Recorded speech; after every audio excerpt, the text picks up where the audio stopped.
Ada bahasa kalau kaki ini bisa nangis, mungkin dia nangis. Karena dia pikir, kapan aku ada waktu di rumah. Gali, kamu di sana yang sehat-sehat. Anak saya Gali Saputra itu melarang saya untuk beli barang rongsok. Tadi Ibu bilang Galih jauh, sekarang Galih di mana?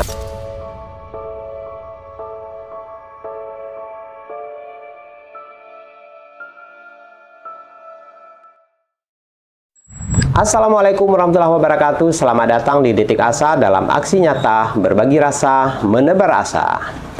Ya teman-teman, mungkin teman-teman masih ingat dengan video kita beberapa tahun yang lalu, yaitu tentang seorang ibu-ibu pemulung kami temukan di jalanan bersama dua orang anaknya yang masih kecil.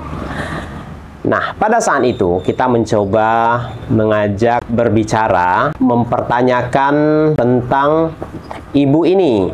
Dan pada saat itu kami begitu kaget. Pada saat mengajak beliau berbicara, kami melihat ibu ini kecerdasan untuk berbicara, pola pikir ini melebihi orang yang bersekolah.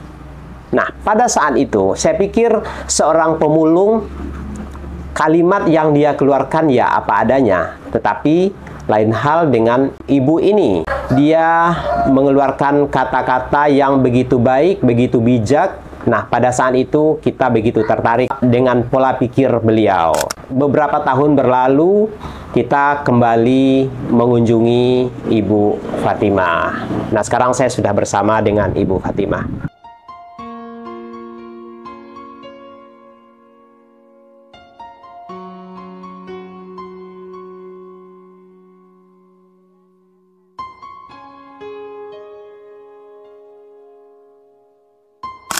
Ya, Bu Fatimah, apa kabar, Bu? Alhamdulillah sehat, Pak. Sehat ya? Udah lama sekali kita saya nggak berkunjung ke tempat Ibu. Betul. Udah berapa tahun ya kira-kira? Udah 2 tahun lebih ya? Sekitar 2 tahun. Sekitar 2 tahun. Dulu kita beberapa kali mengunjungi Ibu Fatimah. Dan alhamdulillah pada saat itu kita menggalang dana. Kita mencoba membantu dan alhamdulillah saat itu kita berhasil memberikan modal untuk Ibu Fatimah, yang mana pada saat itu Ibu Fatimah ingin bercita-cita menjadi pengepul rongsokan. Kemudian kita berikan modal dan saat itu Ibu Fatimah sempat menyewa rumah di samping kontrakan ini, yaitu khusus untuk menampung barang-barang rongsokan.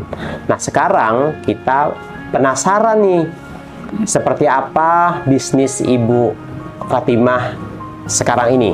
Apakah masih berjalan atau sudah stop? Seperti yang saya sampaikan tadi, dulu kita sempat membantu Ibu ya, memberikan modal untuk menjadi pengepul rongsokan. Nah, bagaimana, Bu? Oke. Awal dulu mah memang lancar-lancar aja, Pak. Rongsokan itu kan. Cuma sempet saya berhenti itu 1 bulan karena memang harganya itu memang lagi gratis turun harganya. Nah, udah itu mulai sedikit demi sedikit ada kenaikan. Dari situ saya mulai lagi ngebeli barang rongsok lagi. Dapat sekitar 3 bulan atau 4 bulan lebih. Dari situ saya berhentinya cuma karena emang ada masalah juga sama teman. Bukan teman yang ini, yang datang dari Sumatera. Jadi ceritanya dia mau mengoper alih usaha saya gitu. Jadi semua pelanggan saya itu ditarik sama dia, cuma modal dari saya. Begitu penjualan barang saya nggak dapat bagian. Dulu Ibu sempat mengontrak rumah yang di samping khusus tempat barang rongsokan. Nah, itu gimana, Bu? Masih berjalan? Itu masih berjalan. Pas berhenti totalnya itu satu, sebelum Gali nelpon ke saya, bedeng ini udah dibeli sama orang lain dan saya suruh pindah ke belakang untuk gudang rongsoknya itu, karena itu mau ditempatin sendiri untuk anaknya jualan. Oh ya Bu, nggak apa-apa, makasih. Cuma saya pikir Bu, kalau muter ke belakang itu mengganggu orang juga, karena di samping kan ada yang ngontrak juga. Jadi kita juga susah untuk mau nyetirnya, itu harus ngambil dari samping ke gang ke sini gitu. Ya udah, nggak apa-apa kalau mau ditempatin, tapi insya Allah nanti kontrakan yang di belakang mau saya sewa lagi Bu, kalau anak saya udah kerja di sana.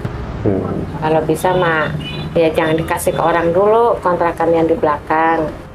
Nggak lama Gali telepon, sebelum dia resign telepon, dah mama istirahat aja dulu sembari nunggu kontrakan belakang itu udah dibikin pintu baru lanjut. Nah, warung. Artinya sekarang ini Ibu sudah tidak merongsok atau bagaimana? Jarang sih Pak. Jarang merongsok. Jarang. Cuma kalau anak yang kecil kadang-kadang, ayo mak OTW berangkat, kita udah lama nggak berangkat. Ya paling cuma lamanya 3 jam 2 jam pulang. Ya sebenarnya pelanggan juga masih ngejualnya itu masih kangen sama saya gitu kan. Cuma untuk saat ini saya libur dulu. Kebetulan yang cuma naik itu harga botol aja. Selain botol itu emang turun semua apa harganya. Kenapa jarang?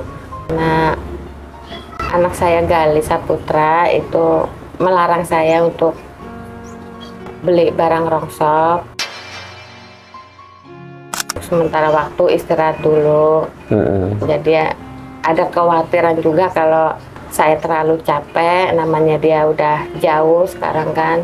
Mungkin juga lebaran ini mungkin nggak bisa pulang juga, jadi dia mikirin ya sedikit banyaknya mungkin kepikiran kesehatan saya gitu Pak. Jadi alasan saya itu ya karena permintaan dari anak. Oke. Oh ya, tadi Ibu bilang Gali jauh. Sekarang Gali di mana? Masih di Jakarta atau di mana? Udah ke luar negeri Pak, ke Jepang.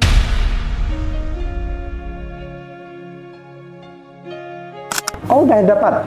Oh, udah. Alhamdulillah. Nah, kita ingat teman-teman, pada beberapa tahun yang lalu, Ibu Fatimah mengatakan bahwa anaknya Gali, itu anaknya sangat bersemangat, anaknya cerdas. Pada saat itu dia begitu bertekad untuk menyelesaikan sekolahnya.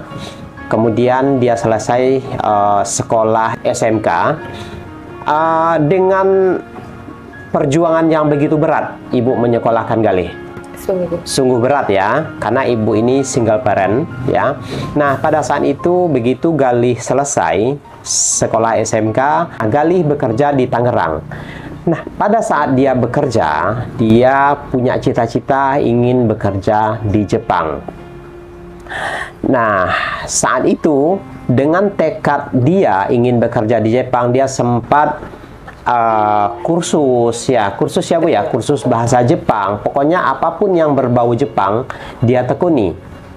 Dan alhamdulillah sekian tahun berlalu, 1 tahun berlalu, Gali berhasil meraih cita-citanya untuk bekerja di Jepang. Nah, apa kerjanya dan kapan berangkatnya? Kita coba tanya Ibu Fatimah. Kapan Bu berangkatnya Bu? Kalau keberangkatan dia tanggal 27 Agustus. Oh, masih baru. Berarti hitungan bulan ya? Mulai kerja tanggal 1 karena istirahat dulu 3 hari di sana. Ya, udah ada mungkin kurang lebihnya 20 hari sudah udah 20 kerja. Hari, alhamdulillah. Kerja di apa dia Bu di sana? Di restoran Pak. Oh, di restoran. Iya, jadi koki sekaligus pelayan. Bahkan dilarang juga, tetap dia mau ke sana. Ya kekhawatiran seorang ibu mah pasti ada, cuma karena melihat ketekatan dia, saya juga tidak bisa harus berhenti tanda tangan gitu Pak. Ya sebenarnya berat, cuma ya udahlah kalau memang itu menjadi cita-citamu, ya udah mama izinin, saya izinin, saya tanda tangan. Dengan berhasilnya Gali meraih impiannya, apa tanggapan Ibu? Ya ada sedih, ada bahagia. Sedihnya ya terlalu jauh dia kerja, bahagianya cita-citanya dia tercapai. Mau kerja di luar negeri itu impian sejak dari SMP, Pak. Ada bahagia, ada sedih. Sedihnya mungkin saya sama anak mungkin butuh waktu lama untuk bertemu atau kumpul sama adiknya gitu kan. Namanya di sana juga kan harus ada izin. Kalau misalkan majikan nggak mengizinkan kan otomatis dia tidak bisa pulang. Tapi buat bahagianya ya, buat saya bahagia, bangga gitu. Dia berusaha sendiri untuk pergi ke Jepang tanpa bantuan ibu, tanpa bantuan saya, tanpa melibatkan saya. Mak, saya minta uang untuk tambahan ini, enggak. Jadi berusaha sendiri. Dia berusaha sendiri. Bahagianya di situ, bangganya di situ. Selama kerja di Tangerang juga dia tidak pernah menyusahkan orang tua. Begitu juga saya tidak pernah menyusahkan dia. Nah, satu yang saya garis bawahi dulu, apa yang disampaikan Ibu Fatimah. Pada saat itu Galih itu sudah punya penghasilan, ya. Galih sudah bekerja, punya gaji bulanan yang tetap, yang lumayan. Saat itu sebagai seorang anak, Galih ingin berbakti kepada orang tua. Dia ingin mengirimkan uang setiap bulan untuk membantu perekonomian ibu dan adik-adiknya. Pada saat itu Ibu Fatimah tidak mau dikirimin uang. Pada saat itu saya sempat bertanya, kenapa ibu tidak mau dikirimin anak uang? Bukankah seorang ibu ketika anak sudah sukses, sudah berhasil, bukankah itu harapan orang tua? Tetapi luar biasanya jawaban Ibu Fatimah sungguh membuat kami kagum. Satu yang saya ingat, biarlah anak saya penuhi dulu kebutuhannya. Selagi tangan saya masih bisa bekerja, selagi kaki saya masih bisa melangkah, saya akan pakai kedua tangan saya untuk mencari nafkah. Saya akan melangkah dengan kedua kaki saya menuju kemanapun untuk mencari nafkah. Biarlah anak saya meraih cita-citanya sendiri. Bukan begitu, Bu, yang Ibu sampaikan? Saya nggak mau nyusahin saudara, nyusahin orang tua ataupun anak. Selagi saya mampu, saya akan melangkah dengan kakiku sendiri. Karena apa saya bilang gitu? Karena orang tua nggak bisa kita andalkan selamanya. Saudara hanya sekedarnya saja. Anak sewaktu dia bujang bisa ngasih orang tua, tapi kalau udah berkeluarga, kita nggak boleh ngarepin seperti itu. Biasanya sebagai orang tua dari kecil mengurus anak, Betul. disekolahkan dengan butuh penuh perjuangan, ya. Betul. Berharap anak sukses, setelah anak sukses membalas budi ke orang tua. Betul. Tetapi ibu nggak mengharapkan itu semua. Kenapa, Bu? Apa alasannya nih? Ya karena saya dari semenjak Galih kecil itu saya belum bisa membahagiakan, belum bisa memberi apa yang diinginkan seorang anak. Dia pengen ini, pengen itu, saya hanya bisa diam. Jadi biarlah sekarang dia bekerja, cita-cita udah tercapai, biar dia membahagiakan dirinya sendiri. Kalau dia sudah bahagia, apapun yang dia pengen dia sudah terpenuhi, baru saya menerimanya, pemberian dari dia. Dia cuma paling kalau untuk keseharian jajan atau makan ibu dan adiknya memang saya tidak mau. Cuma kalau memang kontrakan memang dia yang memaksa ingin memberi untuk bayar kontrakan. Saya udah menolak, tapi dia tetap kirim. Tetap, ya. Untuk kontrakan ya udah nggak masalah kalau cuma untuk kontrakan. Cuma kalau untuk yang lain, bahkan HP juga, TV, bukan saya yang minta. Iya. Galih yang membelikan. Iya. Mbak udah nggak usah beli ini itu, rumah masih ngontrak. Ntar aja kalau mau beli kebutuhan mah kalau udah punya tempat tinggal sendiri. Enggak mak, untuk hiburan si Dede. Ya udah, yang beli kayak HP kemarin juga kan. Beli HP baru ya mak, untuk komunikasi nanti biar sinyalnya bagus gitu kan. Ya terserah lah, orang HP ini juga masih bisa. Enggak lah, itu udah lama kata dia. Udah mau beli. Ya udah, kalau dia udah kehendak, saya melarang itu, walaupun saya nggak mau, tetap dia diem-diem keluar. Dia beliin. Alasan dia mau main ke rumah teman, pulang ya bawa HP baru. Bawa HP baru. Iya, ini TV juga saya nggak tahu. Itu TV baru alasan ya? Dia beli apa? Main ke rumah teman gitu. Pulang dia bawa TV. Gitu. Karena saya merasa ya sebagai orang tua saya nggak bisa ngebahagiain di waktu dia kecil, Pak. Seperti apa sih masa kecilnya si Galih ini, Bu? Orangnya pendiam, cerdas, bahkan sholat juga dia nggak pernah lupa tinggal gitu. Ya banyak yang bilang ini anaknya diam, kamu nggak punya teman sekolah. Banyak orang bilang kamu nggak punya teman. Mak, bukan nggak punya teman, main itu nggak berarti. Mendingan waktu istirahat itu lebih baik digunakan untuk belajar. Gitu. Bahkan sampai sekarang pun, kemarin sempat resign di rumah hampir 2 minggu, dia pun nggak kemana-mana, selalu belajar dan belajar. Belajar saya terus. suruh main juga, ini mama ada uang, main ke temen kamu di Merak sana, takut kangen apa, nggak perlu mak. Itu aja. Jadi nggak banyak omong, ya ngomong sama saya pun di saat ada omongan penting aja, Pak. Galih ini gimana? Ada nggak keinginan-keinginan Galih itu yang ibu nggak bisa memenuhi kebutuhannya pada saat dia kecil gitu? Pada saat masih sekolah? Sepeda. Dia ingin sepeda. Sekarang dia di sana udah pakai sepeda.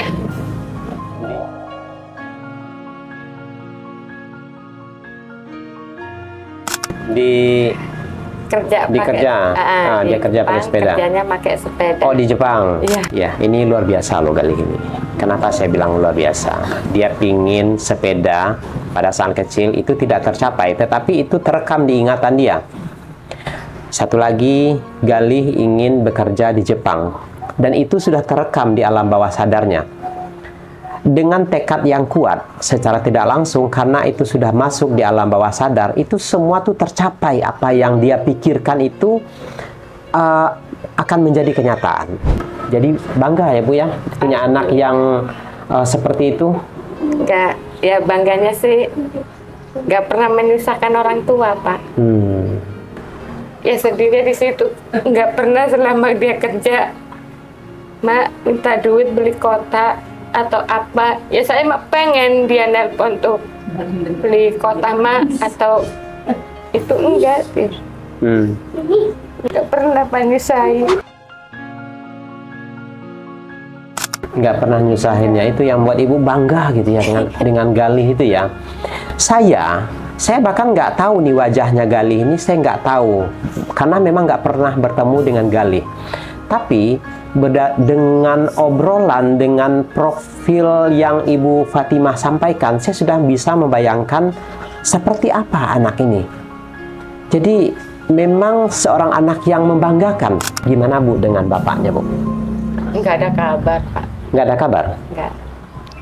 Galih pernah mencari bapaknya ketika Galih sudah bekerja di Tangerang? Dia sebenarnya bapaknya itu ada di sekitaran Cilegon, Matahari Lama. Cuma kemarin juga sempat saya bilang, temuin dulu bapak kalau mau berangkat, kita doa restunya. Cuma dia bilang waktunya udah mepet mak, ini mobil udah mau jemput. Oh ya udah, jadi nggak sempet nemuin, nggak sempet nyariin karena selama di rumah dia sibuk mondar-mandir ke Jakarta, entah apa yang diurusin, mungkin surat-surat atau perlengkapan untuk pergi ke sana. Jadi nggak sempat mencari bapak. Udah cukup ibunya aja yang jadi tukang rongsok. Ibunya aja yang cari uang di jalan. Kalau bisa anak-anak saya ini kelak dewasa nanti bekerja di perkantoran atau jadi pengusaha, itu harapan saya. Harapannya itu ya. Seperti apa perjuangan Ibu dulu? Lelah, capek, mau menangis air mata nggak bisa keluar, Pak. Karena harus menanggung kontrakan, apalagi di waktu saya masih ngontrak di Cilegon itu kan Pak, orangnya itu yang punya nggak bisa telat 1 hari pun, harus tepat waktu. Jadi gimana kontrakan tepat waktu, gimana anak saya Gali bisa pergi sekolah, adik-adiknya bisa jajan makan, pagi hingga malam, pagi hingga sore saya berangkat, walaupun gerimis saya tetap jalan. Hujan deras saya berteduh, sudah rada-reda saya mencari lagi. Cuma saya nggak mau, walaupun saya gagal dalam rumah tangga, tapi saya nggak mau gagal dalam mendidik anak-anak saya, menyekolahkan anak-anak saya. Ada bahasa kalau kaki ini bisa nangis, mungkin dia nangis. Karena dia pikir, kapan aku ada waktu di rumah. Di rumah hanya 1 jam, 2 jam, pergi lagi, pulang malam. Mau nangis itu nggak bisa. Jadi ini prinsip-prinsip yang nggak banyak dimiliki oleh orang-orang seprofesi dengan Ibu Fatimah. Ilmu itu kalau bagi saya, yang utama ilmu akhirat, yang kedua ilmu dunia, memang dua-duanya penting. Tanpa ilmu mungkin tidak akan bisa mencapai kesuksesan, tapi tidak juga dengan ilmu orang itu bisa sukses. Dengan bekerja keras, pola pikir yang matang. Andaikan Gali melihat tayangan ini ya, andaikan. Gali, kamu di sana yang sehat-sehat, baik, di sana jaga sikap, sopan santun, ya ramah, jangan sampai membuat orang marah di sana. Pesan mama, jangan lupa sholat, berdoa, minta kemudahan. Mudah-mudahan Allah memberikan yang terbaik buat kamu. Itu aja ya. Jangan lupa sholat, ngaji, harus ngaji di sana. Sepulang kerja, sempatin waktu untuk mengaji sebentar. Waktu sholat jangan ditinggalin, sewaktu kamu kecil juga nggak pernah tinggal. Itu aja pesan mama. Bu, apa keinginan Ibu yang belum bisa Ibu wujudkan ini, Bu, sekarang ini? Ya, kalau boleh jujur, keinginan yang belum tercapai, sangat ingin tercapai, punya lapak kecil-kecilan. Punya lapak ya, karena dulu sudah, tapi kalau gudang kan istilahnya, kalau kontrakan ini belum begitu banyak untuk naruh barang. Jadi ya sekitar 4x6 lah lapaknya. Oh, jadi cita-citanya ingin buka lapak ya? Ya, mudah-mudahan. Lapak itu gimana, Bu? Coba jelaskan pengertiannya, lapak itu bagaimana sih, Bu? Lapak itu seperti halaman kosong, seperti lapangan gitu. Itu kan untuk naruh barang apapun, jenis barang rongsokan itu banyak, Pak. Oh, gitu. Selain banyak, kita membersihkan, menyortirnya juga banyak tempat. Kan itu semua barang rongsok itu kan sebenarnya itu dipisah-pisah semua, Pak. Kayak tutup berwarna-warni, hijau, kuning, itu dipisah semua. Dipisah, jadi ya, butuh tempat yang itu ya? Ya, yang luas. Ibu nggak malu menjadi seorang pemulung? Enggak.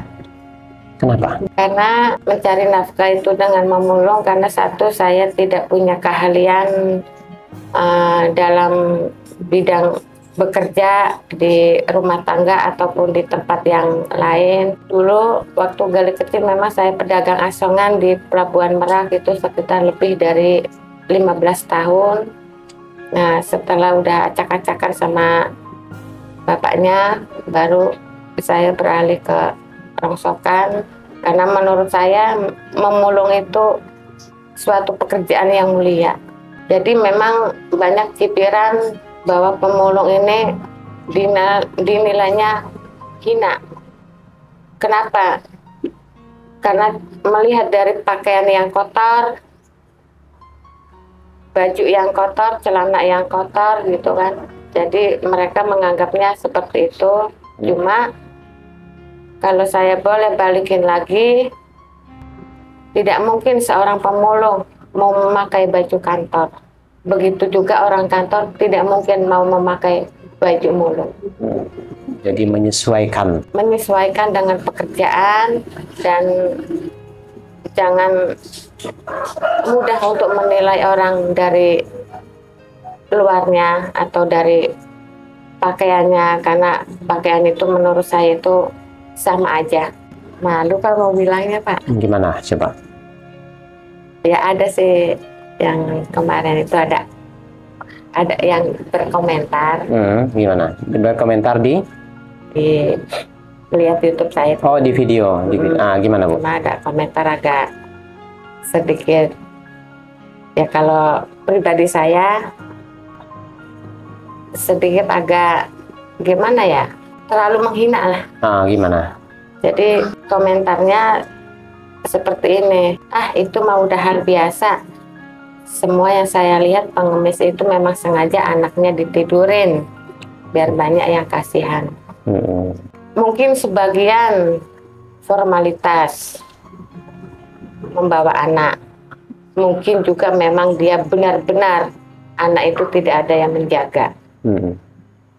Jadi jangan menilai seseorang dari dia duduk di pinggir jalan, dia duduk di manapun dia duduk, ataupun berpakaian jelek, ataupun dia membawa seorang anak kecil. Semua yang mereka lakukan itu hanya terpaksa karena keadaan. Saya tulus mencari nafkah, membawa anak saya karena anak saya tidak ada yang jaga di rumah. Meskipun ada yang mau jaga, itu pun juga butuh uang. Sekedar untuk memberikan jajan, biar mau jaga. Nah, untuk jajannya itu saya tidak mampu untuk membayar, menjaga anak saya. Mungkin ya sebagian, memang banyak sih yang pura-pura bawa anak ini, cuma kan nggak semua ya. Ya kalau bisa sih jangan sampai. Sekarang kehidupan Ibu sudah mulai berubah, sudah lama sebenarnya sudah berubah. Ibu nggak ingin hidup lebih nyaman dulu, artinya menikmati hidup Ibu dulu. Sebenarnya kalau saya jawab jujur, saya belum ingin, ya kalau ibarat orang kerja, belum ingin pensiun. Karena saya pikir kedua kaki saya masih mampu untuk melangkah. Mungkin pada saatnya, tiba waktunya saya istirahat, ada waktunya, Pak. Ya sebenarnya saya juga kali melarang membeli barang rongsokan juga sebenarnya saya tidak mau. Cuma karena takut Gali kecewa atau gimana, ya udah untuk sementara waktu saya turutin aja dulu. Oke. Sebenarnya sejak pertemuan kita, ya, kemudian pertemuan kita yang kedua ketiganya, saat itu saya sudah memberikan modal untuk Ibu, dan saat itu Ibu sudah mengontrak untuk gudang, ya. Sebenarnya saat itu saya ingin gudang itu betul-betul untuk barang rongsokan. Rumah ini adalah rumah tinggal, tidak digabung lagi dengan barang-barang rongsokan.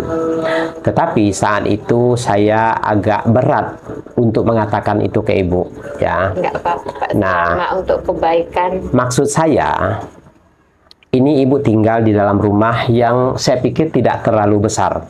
Ya, Ibu tinggal di sini, Ibu dan kedua anak Ibu yang masih kecil. Rumah ini begitu banyak barang-barang rongsokan. Betul. Saya pikir itu hidup tidak sehat. Ya, kamar ini menjadi gudang barang-barang rongsokan. Sementara Ibu tidur di sini bersama anak-anak. Nah, yang saya maksud, itulah, biarlah itu dulu, itu sudah berlalu. Sekarang ini harapan saya, Ibu memberikan tempat yang nyaman buat anak-anak. Rencana mau mengontrak yang di belakang, ya. Betul. Nanti rumah ini Ibu bersihkan, jadi nggak satupun barang-barang rongsokan yang ada di sini. Ya, karena ketika rumah Ibu sudah nyaman, enak, anak-anak pun pasti lebih nyaman gitu loh, Bu. Gitu. Tapi kalau untuk sekarang nih belum bisa ya. Belum ada tempat, Pak. Nah, memang belum ada tempat ya. Ada tempat. Ya, mudah-mudahan ke depannya Ibu bisa ya. Amin. Harapannya mudah-mudahan Ibu ke depan lebih sukses lagi. Amin. Ya. Ibu masih bisa bekerja, tetapi ya seperti yang Ibu bilang tadi, Ibu belum mau pensiun. Silakan, nggak ada masalah. Ya teman-teman, sama-sama kita doakan, sama-sama kita support. Semoga Ibu Siti Fatimah sukses meraih impiannya memiliki sebuah lapak.